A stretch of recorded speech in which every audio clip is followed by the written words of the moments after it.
Sighetul de azi, emisiunea care dezbate tot ce contează. Eu, personal de 15 ani, am nădăjduit să ajung un moment în care liberalii să poată spune că e președintele meu. Sigur, e președintele tuturor românilor și a subliniat-o foarte bine Claus Iohannis, dar o părticică din președinte am și eu. La succesul lui am contribuit și eu, a fost partenerul meu, eu am fost partenerul lui, am construit împreună. De prim-ministru nu putem pune, deci să ajunge în Dubai, că un prim-ministru ajunge în Australia, ajunge în Dubai, în Noua Zeelandă, dacă trebuie în Groenlanda până la urmă, că dacă este. Evident că părerea, sau mă rog, mesajul pe care îl transmit fiind în această alianță electorală este cel înspre candidatul alianței electorale PSD-UNPR-PC. Sighetul de azi, emisiunea care dezbate tot ce contează, cu Gheorghe Paul Stanislo. Bună seara, doamnelor și domnilor, și bun găsit la o nouă ediție a emisiunii Sighetul de azi. Două părți pregătite pentru dumneavoastră astăzi. În prima parte, un subiect economic. Invitatul meu din această seară se numește Aldus Mina, este economist american și încercăm să povestim despre noile concepte din economie, dar și despre cum se dezvoltă economia mondială în primele 25 de minute ale ediției de astăzi. Așadar îi spunem și lui bună seara. Alături de dânsul este și cea care va face oficiile de translator în această seară, Gabi Rosus. Bună seara, Gabi! Bună seara! Și mulțumesc pentru amabilitatea de a veni și de a ne traduce astăzi în emisiunea noastră de astăzi. Oricând. Și să-i spunem așadar bună seara și bun găsit și bun venit în Maramureș lui Aldus Mina, economist american. Mulțumesc pentru timpul tău și eu aici îmi place Sighetul foarte mult și pas de fericit pentru voi. Mulțumim! Da. Mulțumim foarte mult. Da, iată, sunt câteva cuvinte pe care le cunoști și tu în limba română, însă conversația vom încerca să o purtăm într-un mediu mai familiar ție pentru a ne putea da niște răspunsuri cât mai interesante. În primul rând, și telespectatorii sunt curioși, probabil, cine este Aldus Mina și cu ce se ocupă el. Probably the viewers are trying to know who are you and what is your background and what are you doing in Sighet. Yes, thank you first of all for having me. Vă mulțumesc foarte mult că mă aveți cu voi. I first started in Romania as a former US Peace Corps volunteer. Am început în România ca și membru al formației Corpul Păcii. And predominantly my activity was in economic development. Munca mea depusă a fost în domeniul economic. In the Moldova region. În regiunea Moldova, mai specific în Iași. And that's when I started back in 2008. Am început în 2008 la Iași. And soon after I ended my tour, I went back to the States. După ce am terminat turul meu de membru al Corpului Păcii, m-am întors în Statele Unite. And developed my consulting initiative in international business. Și am dezvoltat consultanța mea în inițiative de dezvoltare în Statele Unite. And the reason I'm here is I actually come to Sighet every Christmas. Motivul pentru care sunt aici, de fapt, vin la Sighet de fiecare Crăciun. I've been traveling back and forth to Sighet for the last 6 years. Mă întorc întotdeauna la Sighet în ultimii 6 ani. And the reason I would like to share with you about the Faceconomics concept. Motivul pentru care aș vrea să vă explic și vouă puțin despre conceptul Faceconomics is because we want to continue our economic development activity in conjunction with our collaboration with Romanian institutions and organizations. Pentru că vrem să continuăm dezvoltarea economică și parteneriatul cu instituțiile din România. And to continue our collaboration with our friends here. Și să continuăm colaborarea cu prietenii pe care ni-am creat aici. Atunci ar trebui să ne explicați în primul rând ce este Probably you should explain to us cu a această little bit carte what is about this book. Okay. și ce înseamnă până la urmă And what it means Faceconomics. Well, Faceconomics, I think there was some misconception initially when we launched the book. People had thought that it was directly related to Facebook, which is not. The case is Primul rând, cred că ar trebui să explic că a fost o neînțelegere la început. Lumea a relaționat această carte cu Facebook-ul. Vreau să explic că nu este nimic de a face cu Facebook-ul. The concept is using social media, Conceptul este de a folosi rețelele sociale, which is beyond Facebook, care este mai mult decât un Facebook, that incorporates economic development care incorporează dezvoltările economice in increasing the reach of economic development și îmbunătățesc faptul că noi încercăm să atingem această dezvoltare but economică, reducing the costs of economic development. reducând costul de dezvoltare economică. And that's what the concept pertains to. Acesta este conceptul care se relaționează această carte. We try to look into the microeconomics Încercăm să ne uităm la economia de factură micro and the macroeconomics overseas other countries și economia macro, care implică și celelalte țări, and tie that into the globalization of markets și să le alipim cumva în globalizarea marketului, that is easy to understand care este ușor de înțeles and is user friendly. și este folosit într-un mod prietenos. And that's the reason why I developed the concept Acesta este motivul pentru care am dezvoltat acest concept, based on what are the tools available today. bazându-mă pe uneltele care sunt disponibile la ora actuală. Aș vrea să știu, și telespectatorii cred că sunt foarte curioși, I would like to know, and probably the viewers would like to know, cum vezi tu exact economia, de exemplu, a României în How do you relație see cu globalizarea Romania? și cu economia mondială? economy and the globalization. Right. Romania has a lot of potential. România are un potențial foarte mare. Not only do you have places for tourism, Nu numai că aveți locuri disponibile pentru turism, you have the IT sector, aveți și IT-ul, and you have access to other countries, avem acces la alte țări and you can also bring in investment from abroad. și de asemenea puteți să aduceți și investitori din străinătate. And therefore, you have a very favorable market condition De aceea aveți un fond foarte bun pentru marketing, if it was used appropriately and dacă este correctly. folosit într-un mod corect. And that's how I see Romania, and I've seen that. I've had the same view from the very beginning. Și Deci, care ar fi acel mod corect? which will be the correct way to use the... There are a lot of levels Sunt mai multe nivele that a country can utilize pe care o țară le poate folosi to improve conditions, market conditions in a ca country. să îmbunătățească condițiile de marketing.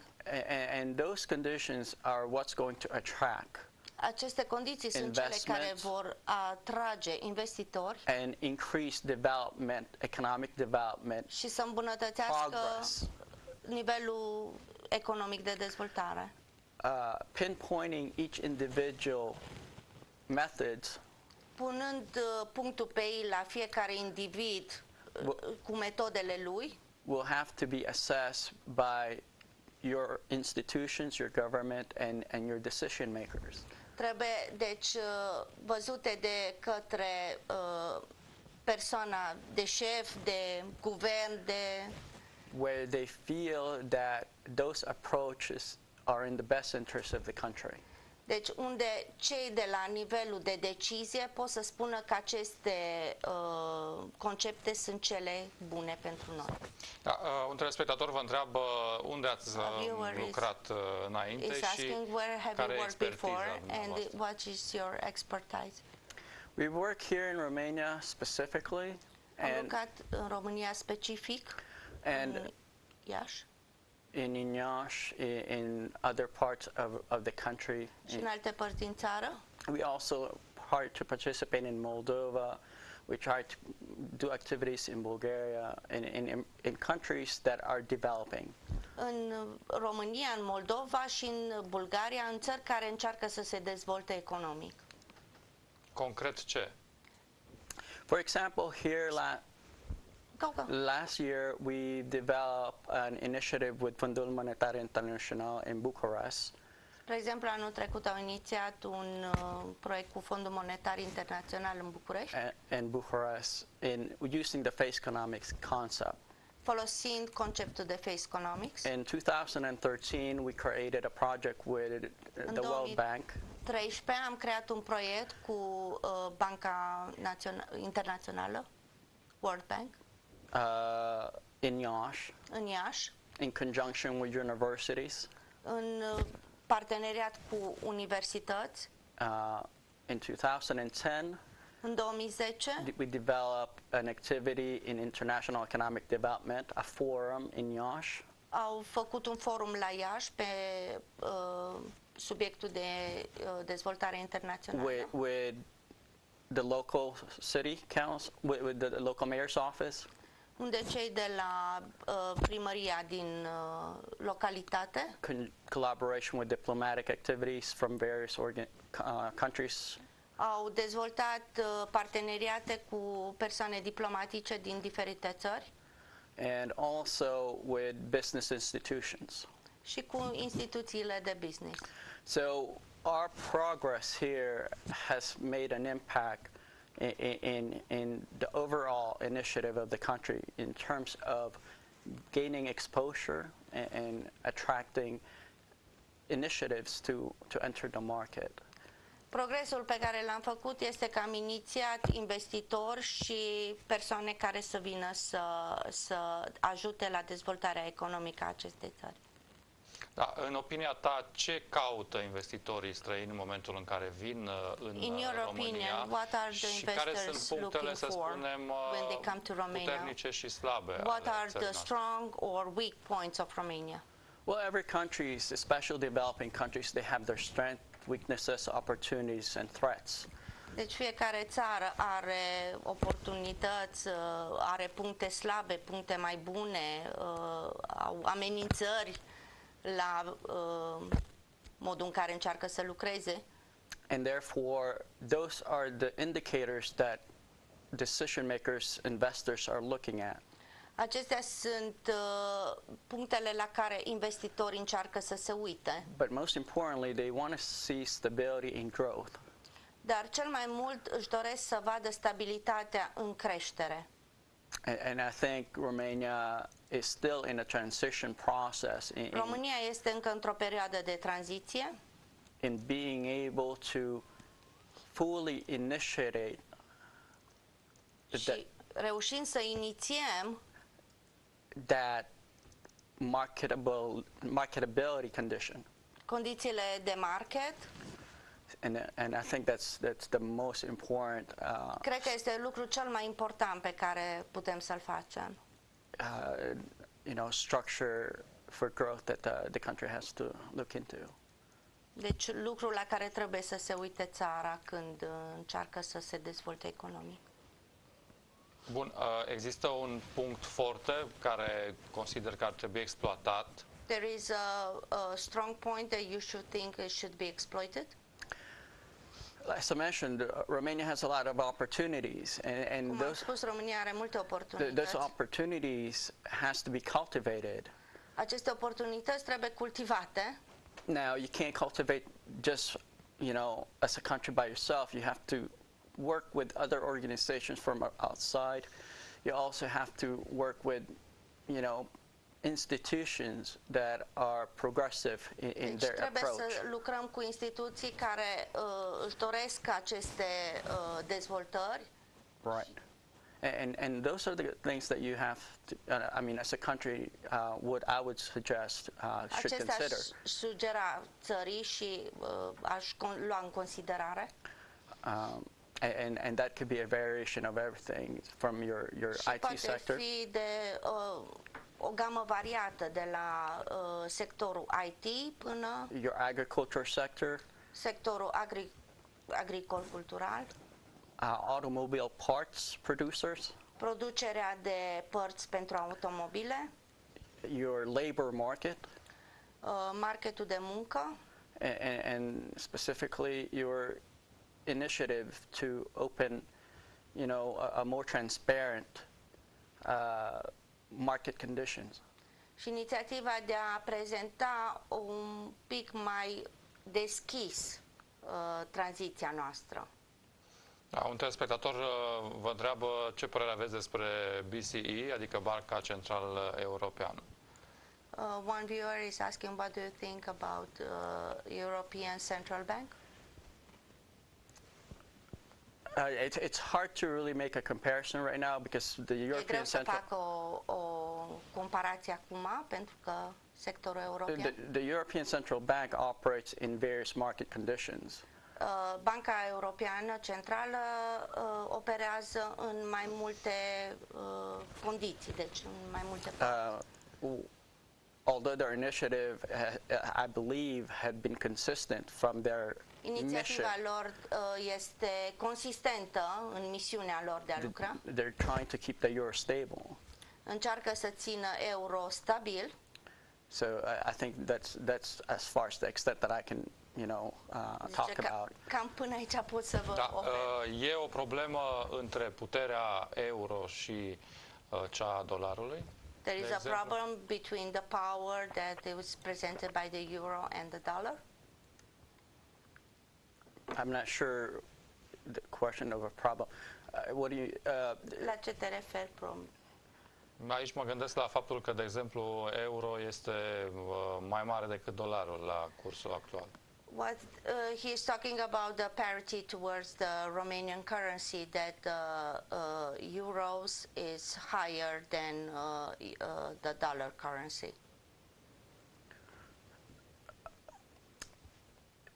The currency operates based on GDP, and there are a lot of structure involved and mechanisms involved in developing parity price index for currencies. Okay, I think you lost me here. Deci sunt Banca Centrală Europeană lucrează pe mai multe Piețe. mecanisme de menținere a dolarului sau eurului la un anumit nivel. Therefore, currency in conjunction to what's going on in the country, especially when your currency is pegged to another currency, may it be the euro or dollar, is dictated by the health of a country's economy, the purchasing power of the people. Deci el se gândește că totuși paritatea dintre dolar și euro este dictată de puterea din țară, de puterea economică. Bun, o altă întrebare ar fi cu referire la Statele Unite ale Americii și tot la partea economică, la dolar. Și anume, în ce măsură influențează cursul dolarului și, de exemplu, nivelul de trai din România sau dezvoltarea economică din România, în viziunea ta? How does it influence the dollar, the development in Romania, in your opinion? The dollar tends to go up and down, it fluctuates, right? And then Deci dolarul fluctuează sus, jos. in terms of economic development in Romania, a strong dollar would bring in more tourism into the country because Americans will be able to come to Romania to travel because they can buy, more. Da, zice că dolarul fiind crescut, asta ajută într-un fel turismul în România, pentru că mulți americani vor avea o putere de cumpărare mai mare a dolarului și atunci vor veni să viziteze România. It also increased the opportunity for investments. De altfel, îmbunătățește și oportunitatea investitorilor care vin în România. So a strong dollar is not really hurting other countries, it actually increases their potential. Zice, puterea mare a dolarului nu ne afectează într-un mod rău, ci îmbunătățește posibilitatea altor persoane să investească la noi. Sunt spre final, o întrebare care vine tot de la telespectator este în ce ai recomandat tu ca și economist să se facă economiile în România? În euro, în dolari sau în altceva? You as an economic person, what would you recommend to keep our savings into dollars, euros or Romanian currency? It's a really good question. Este o întrebare foarte bună. What do you want to do with that investment, I guess, would have to be the next question. Deci, întrebarea probabil cea mai bună după ar fi ce vrei să faci cu acea investiție pe care dorești să o faci. And therefore, you know, diversifying your portfolio would be something that I would consider. Și diversificarea portfoliului, ceva la care m-aș gândi eu. And I think that you know, you can also hedge your activity with currency exchange and hedge it so that you can protect your investment. Deci poți să-ți alegi în așa fel încât să-ți poți proteja investiția. So that's something that, you know, the individual investors would have to take on depending on the risk level and their deci maturity. Fiecare individ care investește trebuie să-și ia în considerare riscul și Maturity. maturitatea proiectului pe care vrea să-l facă.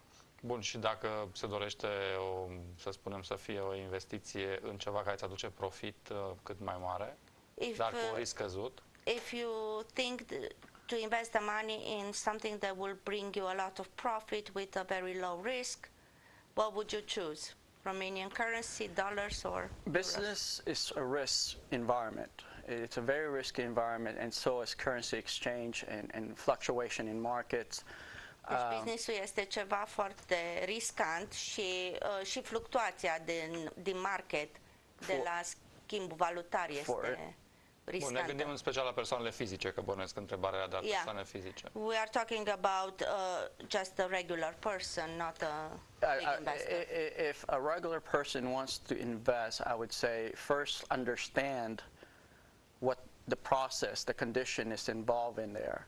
Understand those process and conditions first before taking on a risk, because it is a risk. It's a business initiative. It's a business move, and therefore they have to get educated. And before they engage in any risky, you know, behavior in business, try to get their education first. Make sure they understand the risk involved and their tolerance for that risk. Can they handle that risk? If they were to lose that investment, can they operate and can they survive without that money that they're investing? And also, o persoană care dorește să investească, în primul rând trebuie să fie educată în acel business.